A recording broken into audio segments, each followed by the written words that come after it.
Bon, maintenant, le terrain. Le terrain, lui, il peut être acheté au début. Dans le fond, la première affaire que vous faites, vous pouvez acheter le terrain, vous pouvez entamer votre projet, faire les plans, acheter votre terrain après. Il n'y a pas d'ordre précis, mais c'est sûr que c'est pas pire de l'avoir avant. Euh, donc, juste quelques points. Ça aussi, je vais passer ça rapidement, là. Il y a tellement de choses à prendre en considération, là. Tu sais, si la localisation, c'est vraiment quelque chose qui est important pour vous, si vous voulez vraiment vivre dans ce secteur-là, tu sais, ça peut changer ça ici, là. Mais si vous n'avez pas vraiment de préférence, puis euh, vous voulez avoir un terrain qui va vous coûter le moins cher possible, puis avec les coûts de construction moins chers possible, il y a quelques petits trucs dans le fond. Puis il y a des choses à vérifier, là, les dimensions possibles de construction, puis réglementation municipale, c'est bien important. Si vous avez un versus le terrain que vous voulez vraiment, s'il y a une maison que vous voulez vraiment, ça se peut que sur ce terrain-là, vous ne pouvez pas la construire.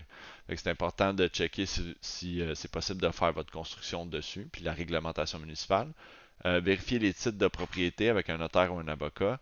Est-ce que c'est une zone inondable? Est-ce qu'il y a une proximité avec un cours d'eau, un plan d'eau? La géologie du sol? Est-ce qu'il y a du roc, de la glaise, du sable, whatever? Ça va impacter les coûts de construction plus tard. La pente du terrain, c'est une pente de même. Le drainage, il se fait-tu bien? La nappe phréatique, est-tu trop haute? Le terrain vient avec ou sans service? Un autre point aussi important, la proximité des poteaux d'hydro dans la rue. Tu sais, faire planter des poteaux puis faire ramener des fils électriques, ça coûte bien cher. Fait que c'est sûr, si votre terrain, vous le payez moins cher, mais vous avez quatre poteaux à planter, c'est à prendre en considération. Problème potentiel avec l'eau aussi. Vérifier avec. J'imagine que j'ai jamais vérifié moi-même, là, mais vous pouvez sûrement faire une recherche avec les compagnies de puits artésiens dans la région, voir s'ils ont eu des problèmes en approvisionnement en eau. Euh, Juste vérifier ça. Je sais que là, une couple d'années, il y avait eu des problèmes à Saint-Lin. Ils construisaient des condos, puis il y avait de la misère à chercher l'eau dans le sol. Fait que c'est quelque chose que nécessairement vous voulez pas qu'il vous arrive. Euh, Puis c'est ça, pour diminuer les coûts, quelques petits trucs, là, terrain plat ou faible dénivelé, ça peut vous aider. Sol, sans ou avec peu de chance de rock. C'est sûr que si vous voulez venir dans le nord, comme moi, dans les Laurentides, plus on monte du rock, il y en a pas mal. Euh, Ça, c'est pas nécessairement des trucs qui vont coûter moins cher, mais ça peut être bénéfique. Un coin de rue, c'est plus grand. Un rond-point, moi ici, je suis dans le fond d'un rond-point. C'est plus tranquille, puis j'ai un terrain en pointe de tarte, fait que ça me donne vraiment un plus grand terrain. Puis j'ai pas nécessairement payé plus cher, hein.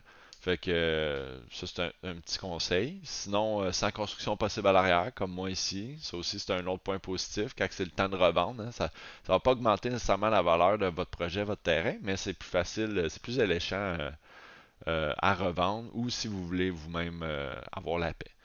Euh, Quand on est au début du développement aussi ou du projet immobilier, ça peut être bénéfique pour la prise de valeur potentielle de votre maison. Si vous êtes d'un premier qui se bâtit, ça se bâtit pendant un an ou deux, tout est fini, le projet il est beau puis tout, ben là ça va augmenter la valeur de votre maison comparativement au début. Puis comme je n'ai parlé, la connexion des poteaux d'hydro. Puis pour les terrains avec un champ et une fosse septique, là, ça pourrait être bénéfique d'avoir un dénivelé. Je vais vous donner un exemple. Là. Moi, chez nous, euh, on va mettre ma maison ici, comme ça. Ça, c'est l'avant ici. La rue est là, là. À l'arrière, j'ai ma fosse septique qui est ici dans le sol, comme ça. Puis dans le sol ici, il y a un tuyau qui s'en vient dedans. Ensuite, après la fosse septique, ça s'en va dans le champ d'épuration, pour ceux qui ne sont pas familiers. Puis ça descend par gravité. Dedans, le champ d'épuration, il y a plusieurs tuyaux dans le sol ici, avec un vent. Fait que ça ici, l'eau, elle s'en vient dans votre tank, puis en plus, ensuite, elle s'en va dans votre champ d'épuration. Mais si vous avez un faible dénivelé vers l'arrière, là, tout ça, ça se fait par gravité. Moi, malheureusement, mon terrain il était plat, mais dû à la composition du sol, on a dû faire ça ici. Attendez un petit peu. Non, c'est pas ça que je vais faire. Ça ici comme ça. Ma fosse est ici, comme sur l'autre dessin, égale au sol là. Mais par contre, mon champ d'épuration, il est un petit peu surélevé ici. Donc, on ne peut pas y aller gravitaire. Ça prend une pompe. Fait qu'on a dû se rajouter une station de pompage direct ici. Fait que juste après, fait que ce que ça fait, c'est que là, l'eau descend par gravité dans la station de pompage. Quand l'eau monte là-dedans, elle shoot l'eau dans le champ d'épuration. Fait que ça a été un petit extra qu'on ne s'attendait pas nécessairement. Euh, donc, si vous êtes capable d'avoir un faible dénivelé vers l'arrière ou vers votre champ d'épuration, ça pourrait être bénéfique pour vous. Donc, c'est pas mal ça pour le terrain. En gros, c'est pas mal votre choix personnel.